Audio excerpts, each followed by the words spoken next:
Hello everyone, welcome to my channel Fun Math with Dr. Frank. Today we are going to learn about the chain rule formula for the derivatives. हमारी पहले वाली videos में हम आपके साथ दो basic formula share कर चुके हैं, बेसिक रूल्स, जैसा कि एक हमारे पास था क्वोशंट रूल और एक था प्रोडक्ट रूल। उनके ज़रिए से हम अपने जो डेरिवेटिव्स हैं उनको इजीली सॉल्व कर लेते हैं। और एक हमारे पास है chain rule. Chain rule basically use होता है कि जब हमारा एक फंक्शन जो कि आम डेरिवेटिव से सॉल्व ना हो रहा हो, उसको हम चेन रूल से करते हैं सॉल्व, और सब्स्टिट्यूशन मेथड हम उसमें यूज़ करते हैं।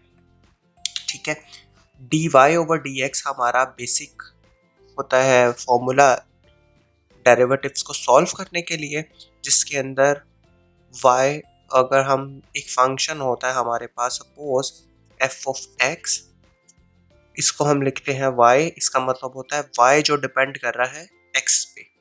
ठीक है, तो इसको हम सॉल्व कर रहे होते हैं। चेन रूल को समझते हैं एक छोटी सी एग्जांपल्स के साथ।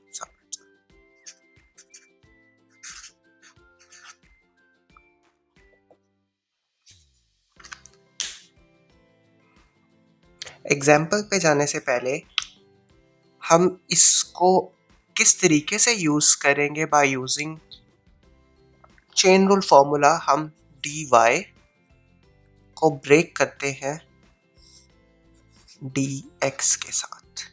ठीक है, अब चूंकि इन दोनों को जब हम मल्टीप्लाई करेंगे तो यहाँ पे डेरिवेटिव सेम होना चाहिए।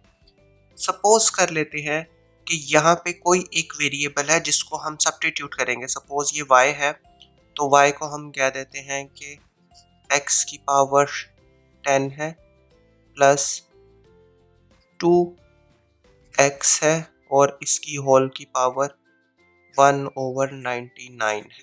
ठीक है, तो जब हम y को सब्स्टिट्यूट करते हैं, suppose y is equal to u, ये वाली चीज को हम u कंसिडर कर लेते हैं 1/99, और इस u को हम कंसिडर कर लेते हैं x की पावर 10 प्लस 2x। ठीक है, अब y फंक्शन ऑफ u हो गया है, इसका मतलब y with respect to du ले लेंगे, और x u जो है वो x का फंक्शन हो गया, मतलब du का डेरिवेटिव हम ले लेंगे x के साथ।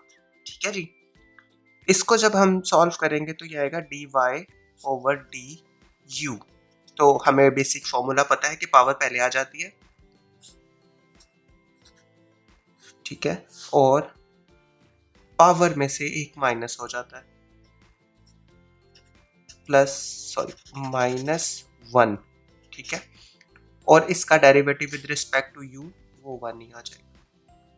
तो dy ओवर du जो है हमारे पास वो हो जाएगा 1 over u as it is, क्योंकि 1 मल्टीप्लाई होगा तो u ही आ जाएगा। यहाँ पे एलसीएम टेक्निक आपको आती होगी होपफुली।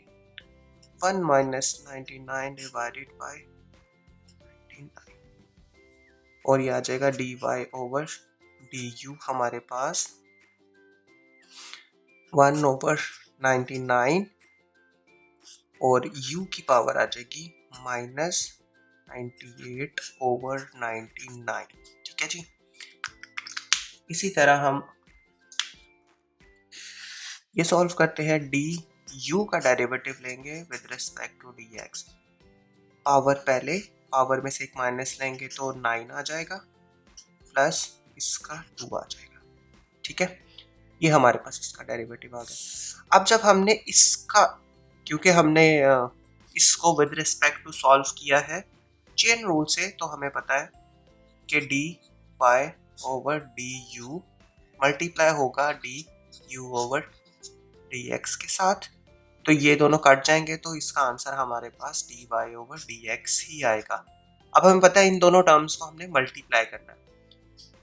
ठीक है, और u की जगह पे u की वैल्यू रिप्लेस करनी है। सही है जी, तो इसकी जगह पे वैल्यू रिप्लेस कर देते हैं। 1/99 मल्टीप्लाई यू की जगह पे हम उसकी वैल्यू रिप्लेस कर देंगे x 10 प्लस 2x और -98/99 मल्टीप्लाई होगा इसके साथ।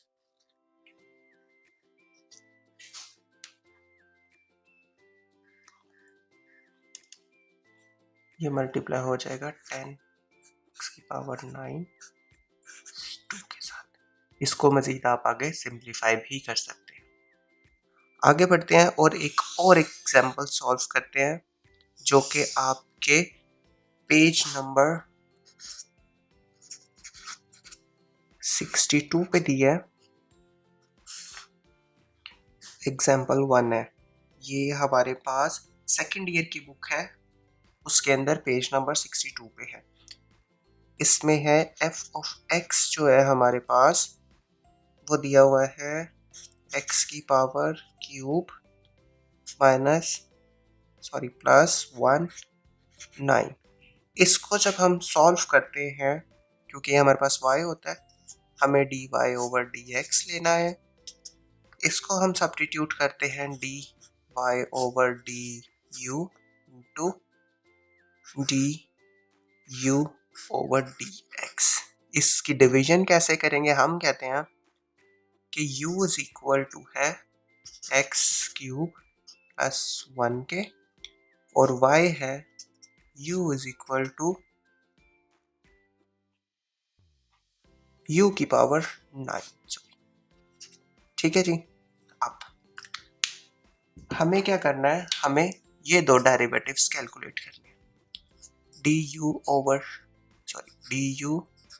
du/dx देख लेते हैं, तो यहाँ पे आ जाएगा 3x², जो कि कांस्टेंट का डेरिवेटिव 0 होता है हमारे पास, तो ये आ जाएगा।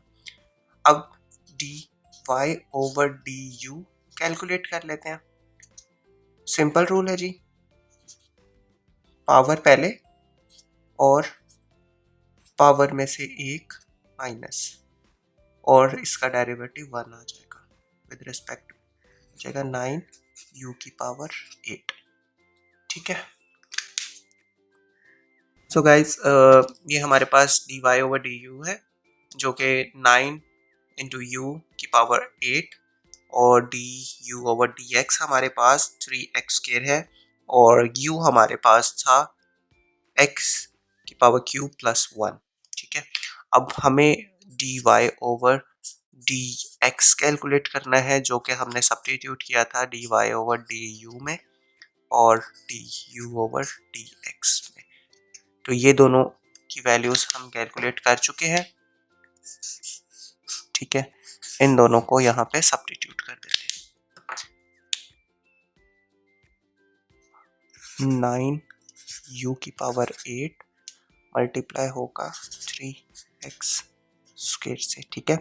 अब यहाँ पे हमें u की वैल्यू भी रिप्लेस करनी है, जो कि ये है हमारे पास। तो 9 × x³ +1 की पावर 8 है, मल्टीप्लाई हो रहा है 3x² के साथ, जो कि हम इन दोनों को कंबाइन करके लिख सकते हैं। तो dy/dx हमारे पास आ जाएगा 27x² और आ जाएगा 3 नहीं है, x³ +1/8। तो guys this is the derivative. ठीक है। अब आप लोगों के माइंड में क्वेश्चन आ रहा होगा कि ये तो हम सिंपल डेरिवेटिव फॉर्मूला से भी सॉल्व कर सकते थे, हम उससे भी करके देख लेते हैं। ये बिल्कुल हो सकता है। तो बेसिक एग्जांपल देने का पर्पस ये था कि अगर बेसिक आपको अंडरस्टैंड हो जाती है एग्जांपल, तो आप difficult examples on your own solve कर सकते हैं। ठीक है। तो ये एग्जांपल हम बेसिक डेरिवेटिव फॉर्मूला से भी करके देख सकते हैं, जैसा कि हमें पता है dy/dx है। ठीक है। तो बेसिक रूल है पावर पहले, पावर में से एक माइनस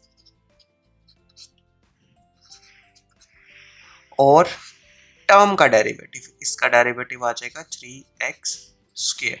यहाँ पे भी हमने बेसिक फॉर्मूला ही लगाया, पावर पहले, पावर में से एक माइनस, तो पावर पहले 3 और 3 में से एक माइनस करेंगे तो 2 आ जाएगा, और इस टर्म को हम मल्टीप्लाई कर लेते हैं तो ये आ जाएगा 27 स्क्वायर, और ये हमारे पास आ जाएगा एक्स क्यूब प्लस 1 होल की पावर 8। तो guys this is the answer. Hope ये वीडियो आपके लिए हेल्पफुल रही होगी। Thanks for watching. अपने फ्रेंड्स के साथ ज़रूर शेयर कीजिएगा और हमारे चैनल को सब्सक्राइब कीजिए।